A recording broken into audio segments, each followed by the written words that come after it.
What's going on? It's Coach Williams, and I'm back for another breakdown. So, Roger McCreary Part 2. Told you guys I was going to show you a video of him going up against one of the best receivers in the draft. He was playing Jahan Dotson at Penn State in prime time, all right? So, we already talked about the issues with McCreary, what makes him good, what makes him not a first round or maybe not even a second round pick, but won't go into that. If you want to hear more about that, go to my previous video. We're just going to dive right into this phenomenal matchup. So, McCreary versus Dotson. He's down here at the bottom of the screen. 4-by-1 formation, right? So they're isolating him. He's in press man-to-man coverage, as we talked about last time. That's where he lives. That's where he loves to be, right? So they end up going with the screen to the other side, right? But look at this. Look at the hands. Look at how long it takes Dotson to get off the line of scrimmage, right? He's got to dance and do all kinds of moves, right? He's out here doing the Dougie. Doesn't matter. McCreary's stabbing, pushing, punishing. Can't get down the field, right? So he was so physical in this game, and Dotson was having so much trouble getting off the line that they went to stack alignments, right? So that's usually what you do, right? You go to a stack alignment because if there's a stack, if you press, you can get into some real problems, right? It creates a natural pick. So what some teams will do is they'll put this corner up here like they're bringing McCreary and make it look like you're pressing, but he's not actually pressing. He's just going to take the guy in the back, okay? So he gets, and they do it so well, right?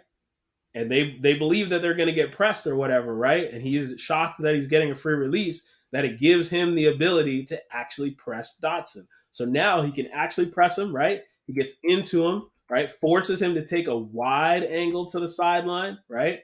All over it, in phase, incomplete pass, right? Textbook. His tape is so good, all right? So now they got a tight alignment, right? It's not stacked, but he's going to stick with Dotson, right? They want him on Dotson. That's the matchup that Auburn wants. They know he can cover him.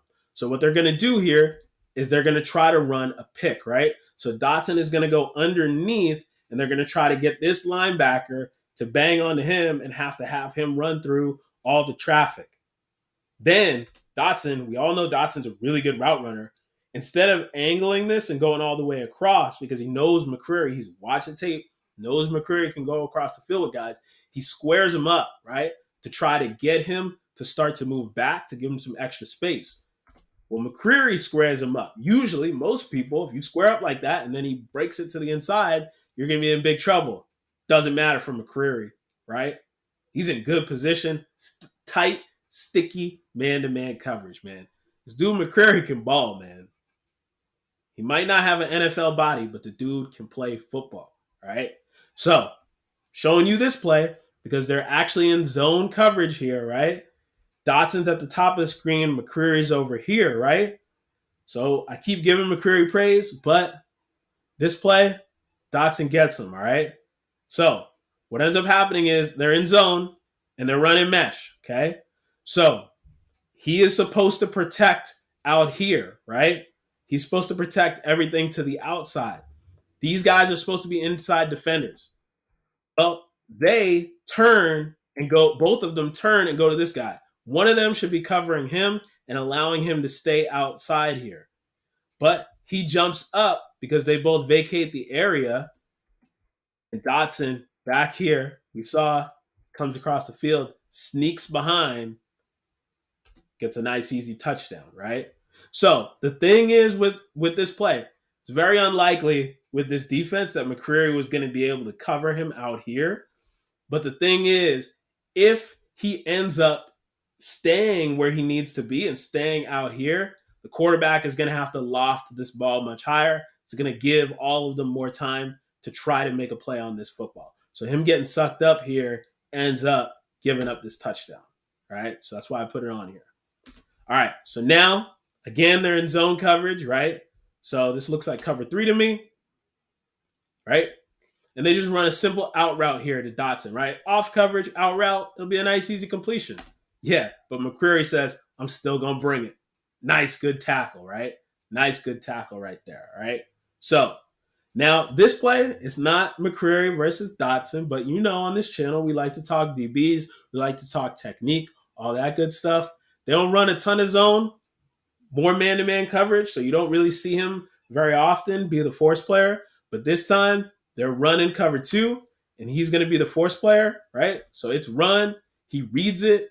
He's the force player. His job is to turn the run back inside. Him showing up down here makes the running back have to cut it back. Running back cuts it back. He comes flat down the line of scrimmage, makes a tackle. Love it.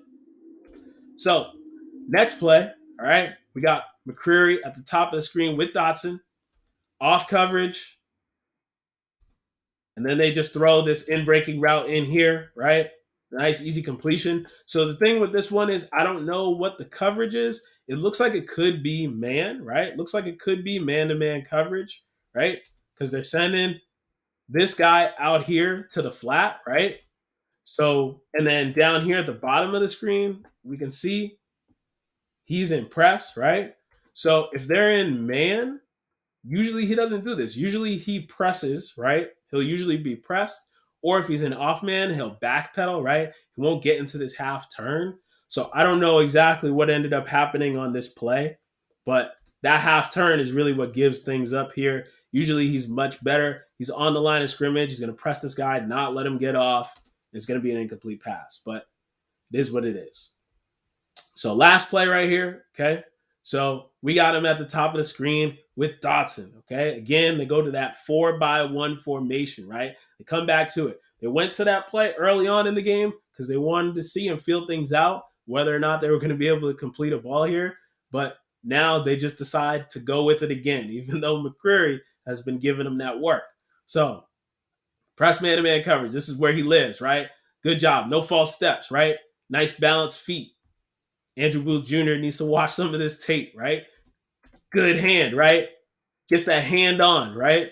They try to go with the double move, but he gets the physicality before he even has the opportunity to stop on that hitch. So his momentum's already slowed, right? He might as well just try to keep going because double move's not going to work. Curry's all over it, squeezes him to the sideline. But at the end of the play, what comes up, what we talked about in the last video, right? His change of direction, it's not great, right? So in the NFL, you're not usually going to see this, but you might get an Aaron Rodgers, right? Aaron Rodgers could throw a comeback route this deep, right? We know that dude has that kind of arm strength, but you're not usually going to see stuff like that, but it was open, right? He wasn't all over him at the end of the play. Really good on vertical stuff, but once he has to start changing direction, once he can't be physical anymore, that's where he struggles. But all in all, played really well against Dotson, really impressed me with this game, and he's going to be a late round pick. Somebody's going to get a dude that knows how to ball on their team. So I'm excited to see where he goes and how he develops in the NFL. So if you've been watching this, you've been watching all my breakdowns of all these DBs and all that stuff, you should share this with people. If you got friends that, your team is got some needs in the back end and the secondary and stuff like that, these videos are going to be a really good resource for you to see which guys your team should select. So share this video. But as always, you know how it is. It's Coach Williams, Ball Hawks. We fly. I'm out. Peace.